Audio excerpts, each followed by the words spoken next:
বাংলাদেশী অসমৰ পৰা যাবই লাগিব, এইটো স্পষ্ট কথা।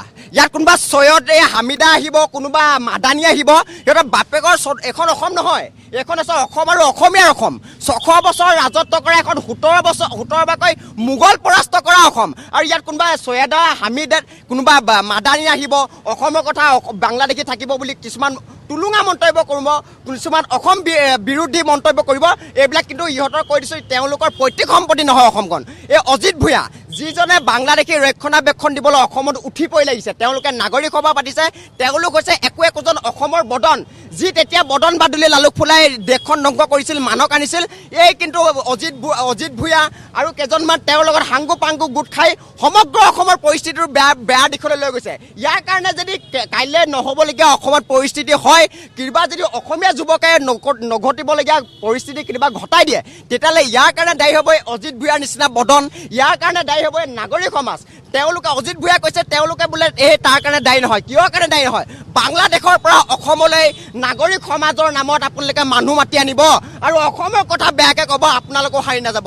একদম স্পষ্ট কৰি দিছোঁ, অজিত ভূঞা তেওঁৰ লগত সাংগু পাংগু যিকেইজনে কালি প্ৰেছ মিটত বহি সাংবাদিককো অপমান কৰিছে। অজিত ভূঞাটো ইমান চূড়ান্ত সাংবাদিকক অপমান কৰিছে, তাৰ কাৰণেতো তেওঁ আহিবলগীয়া দিনতো পৰিস্থিতি ভুগিব লাগিব। আৰু অজিত ভূঞাৰ লগত যিকেইজন সাংগু পাংগু বহি লৈ পেলাই প্ৰেছ মিট দি পেলাই অসম আৰু অসমীয়াৰ ভৱিষ্যত ধ্বংসৰ কথা তেওঁলোকে পৰিকল্পনা সৃষ্টি কৰিছে, তেওঁলোকক আমি কৈছোঁ উজনি অসমত তেওঁলোকক সম্পূৰ্ণ সোমোৱা নিষেধাজ্ঞা আমি জাৰি কৰিছোঁ। আৰু ইয়াৰ পিছত যদি কিবা পৰিস্থিতি ভয়াৱহ হ'ব, ইয়াৰ কাৰণে সম্পূৰ্ণ অজিত ভূঞাৰ নিচিনা এই মানুহবিলাক যিবিলাকে অসমত বাংলাদেশী আনিবলৈ চাই আছে, এই তেওঁলোকৰ নিচিনা মানুহবিলাক ইয়াৰ কাৰণে দায়ী হ'ব বুলি আমি স্পষ্ট কৰিছোঁ। এই ক'ৰবাৰ পৰা আহি সৈয়দা হামিদ নামৰ বাংলাদেশী এজনীয়ে যি অসমৰ খিলঞ্জীয়াক উপহাস কৰিছে, অসমৰ বিৰোধিতা কৰিছে, অসমৰ খিলঞ্জীয়াৰ বিৰোধিতা কৰিছে, ভাৰতবৰ্ষৰ বিৰোধিতা কৰিছে। সেই মহিলাগৰাকীয়ে বাংলাদেশীক ছাপোৰ্ট দি আমি অসমীয়া যুৱ মঞ্চই তীব্ৰভাৱে গৰিহণা দিছোঁ। আৰু আমি স্পষ্টকৈ কৈছোঁ, অসমীয়া যুৱ মঞ্চই এই যিগৰাকী মহিলাই বাংলাদেশী ছাপোৰ্ট দিছে, সৈয়দা হামিদ নামৰ মহিলাগৰাকীক অসমৰ মুখ্যমন্ত্ৰী ডাঙৰীয়াই ৰাষ্ট্ৰীয় নিৰাপত্তা আইনৰ অধীনত অতি সোনকালে গ্ৰেপ্তাৰ কৰক। আমি আজি অসম আন্দোলনৰ বাংলাদেশীৰ কাৰণে আজি ইমান ডাঙৰ অসম আন্দোলন হ'ল, 860 জন অসমীয়া যুৱক শ্বহীদ হ'ল, কিমান যুৱক পংগু হ'ল, কত আই মাতৃৰ বুকু সুদা হ'ল। আৰু বাংলাদেশীৰ বাবে সিদিনা কা আন্দোলন হৈ 5 জন অসমীয়া যুৱক শ্বহীদ হ'ল। এই ক'ৰবাৰ পৰা আহি এই মহিলাগৰাকী যি বাংলাদেশীক ছাপোৰ্ট কৰি টুলুঙা মন্তব্য দিছে, আমি অসমীয়া যুৱ মঞ্চই কেতিয়াও সহ্য নকৰোঁ।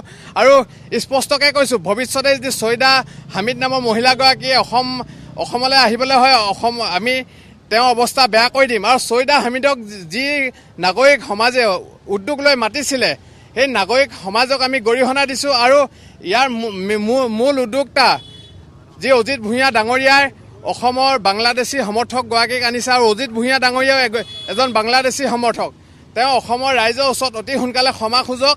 আৰু আমি অসমীয়া যুৱ মঞ্চ লখিমপুৰ জিলা সমিতিয়ে স্পষ্ট কৰিছোঁ, আৰু আমি উজনি অসমত অজিত ভূঞা ডাঙৰীয়া প্ৰৱেশ নিষিদ্ধ কৰিছোঁ। যদি তেওঁ উজনি অসমত প্ৰৱেশ কৰে, অসমীয়া যুৱ মঞ্চৰ প্ৰবল গণতান্ত্ৰিক আন্দোলনৰ মুখামুখি হ'ব লাগিব। ইয়াৰ ফলত যদি কিবা অপ্ৰীতিকৰ পৰিস্থিতি উদ্ভৱ হয়, ইয়াৰ কাৰণে কিন্তু অজিত ভূঞা ডাঙৰীয়া জগৰীয়া হ'ব বুলি আমি অসমীয়া যুৱ মঞ্চই স্পষ্ট ৰূপে ঘোষণা কৰিছোঁ।